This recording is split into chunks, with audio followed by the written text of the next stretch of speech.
Lieutenant colonel Shariful হক ডালিম, Bir Uttom. Major ডালিম নামেই যিনি সমধিক পরিচিত, যে নামটি শুনলেই কেঁপে ওঠে বাকশালীদের অন্তর। রূপকথার ডালিম কুমারের চেয়েও যে চরিত্রটি অধিক চর্চিত তিনি মেজর ডালিম। আমার মতো লক্ষ কোটি তরুণ যে নামটি শুনে শুনে নানা কিংবদন্তির চিত্র এঁকেছে কল্পনার ক্যানভাস জুড়ে, আজ তাদের স্বপ্ন বাস্তবে পূরণ হওয়ার দিন। শরীফুল হক ডালিম 1964 সালে তৎকালীন পাকিস্তান বিমান বাহিনীতে যোগদান করেন। 1965 সালের পাক ভারত যুদ্ধের পর তিনি বিমান বাহিনী থেকে সেনাবাহিনীতে যোগদান করেন। মুক্তিযুদ্ধের শুরুতে শরীফুল হক ডালিম 20 এপ্রিল 1971 সালে পাকিস্তান থেকে পালিয়ে এসে স্বাধীনতা যুদ্ধে বীরত্বের সাথে অংশগ্রহণ করেন। মুক্তিযুদ্ধে অসাধারণ সাহস ও কৃতিত্বের জন্য তিনি বীর উত্তম খেতাবে ভূষিত হন। 1975 সালের 15 আগস্টে শেখ মুজিবের হত্যাকাণ্ডের পর তাকে সেনাবাহিনীতে পুনর্নিয়োগ করা হয় এবং লেফটেন্যান্ট কর্নেল পদে পদোন্নতি দেয়া হয়। 1976 সালে পররাষ্ট্র মন্ত্রণালয়ে নিয়োজিত হবার পর গণচীনে তাকে কূটনীতিক হিসেবে প্রেরণ করা হয়। 1980 সালে তিনি লন্ডন হাই কমিশনের সাথে যুক্ত হন।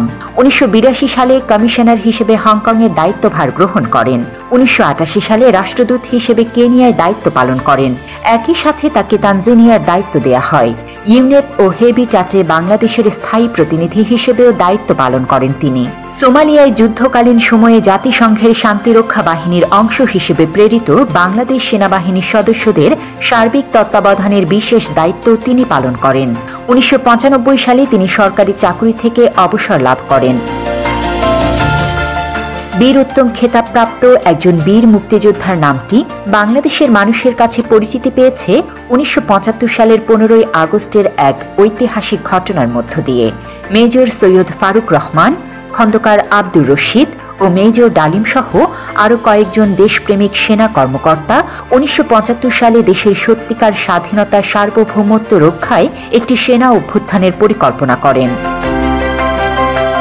1975 সালের 15 আগস্ট দেশপ্রেমিক বীর উত্তম মেজর ডালিম ফিল্ড আর্টিলারি রেজিমেন্টের দায়িত্ব পালন করেন এবং শেখ মুজিবকে পরিবার সহ হত্যা করেন। হত্যার পর মেজর ডালিম বাংলাদেশ বেতারের নিয়ন্ত্রণ নেন এবং একটি ঘোষণা দেন, আমি মেজর ডালিম বলছি, শেখ মুজিবকে হত্যা করা হয়েছে। মেজর ডালিম বলছি, শেখ মুজিব ও তার খুনি দুর্নীতিবাজ সরকারকে উৎখাত করা হইয়াছে। এই একটি ঘোষণার মধ্য দিয়ে বাংলাদেশের মানুষ সত্যিকার স্বাধীনতার স্বাদ পায়। হাজার হাজার মানুষ আনন্দে উদ্বেলিত হয়ে ওঠে, মিষ্টি বিতরণ করে দেশব্যাপী, যেমনটি করেছে 2024-এর 5 আগস্টে তার কন্যা ফ্যাসিস্ট খুনি হাসিনার পলায়নের পর। বাংলাদেশকে মুক্ত করে ভারতের আধিপত্য ও সম্প্রসারণবাদ থেকে, ইসলাম বিদ্বেষী শক্তির হাত থেকে, খুনি বাকশালী একজন স্বৈরশাসকের জগদ্দল শাসন ও শোষণ থেকে। দেশপ্রেমিক বীর যোদ্ধা মেজর ডালিমরা ইতিহাসের স্বপ্নপুরুষ। তারা ইতিহাসের সবচেয়ে বড় কুলাঙ্গারকে পরিবার সহ হত্যা করে বাংলাদেশকে জঞ্জালমুক্ত করেছিলেন। গণ অভ্যুত্থান উত্তর নতুন বাংলাদেশে মেজর ডালিমদের দেশপ্রেমিক হিসেবে স্বীকৃতি সময়ের অপরিহার্য দাবি। মেজর ডালিম কেন ও কোন কারণে মুজিব পরিবারকে হত্যা করেছে তার বর্ণনা রয়েছে তার লেখা যা দেখেছি, যা বুঝেছি, যা করেছি, আমি মেজর ডালিম বলছি ও কিছু কথা কিছু ব্যথা বইতে।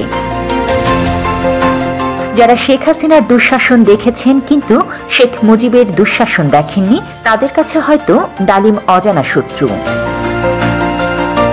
বাবা এবং কন্যা এ জাতিকে যেভাবে ভয়ঙ্কর দুর্বিষহ যন্ত্রণা দিয়েছেন তা হয়তো ইতিহাসের পাতায় সেভাবে কেউ বর্ণনা করেনি। গত 15 বছর মানুষ হাসিনার হাত থেকে বাঁচতে চেয়েছিল, কিন্তু কেউ ডালিম হয়ে উঠতে পারেনি।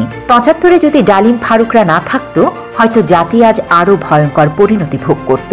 গত 15 বছর ধরে বাংলাদেশের 18 কোটি মানুষ একজন ডালিমের অপেক্ষায় ছিল। 24-এ ছাত্র জনতা এক একজন ডালিম হয়ে উঠেছিল বলে আমরা মুক্তি পেয়েছি।